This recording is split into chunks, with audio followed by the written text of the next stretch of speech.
Inércia. Conforme apresentado, temos aí um corpo formado por inúmeros incrementos de massa dm, localizados em relação a um sistema referencial. Assim, podemos definir aí o momento de inércia como a grandeza que expressa o grau de dificuldade em alterar o estado de movimento desse corpo em rotação. Portanto, em relação ao eixo x, o momento de inércia ixx pode ser representado pela integral na massa de Rx ao quadrado dm, em que Rx é a distância do incremento de massa dm até o eixo x. Portanto, como estamos falando aí da hipotenusa formada pelos catetos y e z, podemos também substituir pela integral na massa de y ao quadrado mais z ao quadrado dm.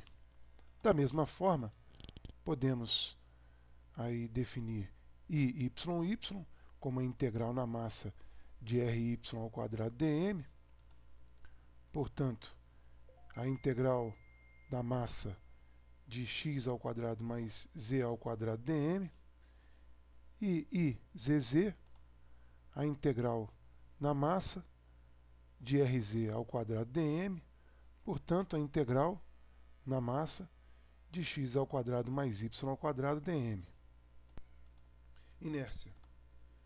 Aí é apresentado um corpo formado por inúmeros incrementos de massa dm, perfeitamente localizados em relação a um sistema referencial.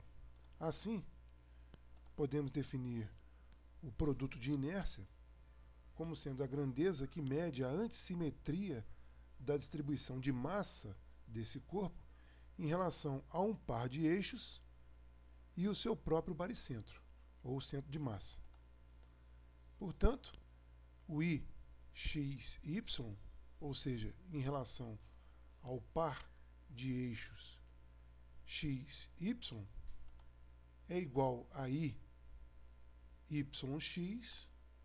que é a integral de toda a massa do produto x, y, dm.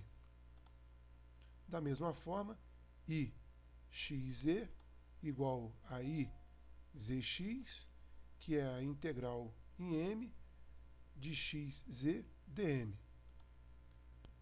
Da mesma forma, também, iyz igual a izy, que é igual à integral em toda a massa de yz dm. Raio de giração. O raio de giração R, aí, lembrando aí a figura, né, com relação ao eixo da posição dos incrementos de massa dm a partir de uma perpendicular ao eixo. Ou seja, se tomarmos também com referência aí a massa toda, né, no centro de gravidade, a uma distância r em relação ao eixo.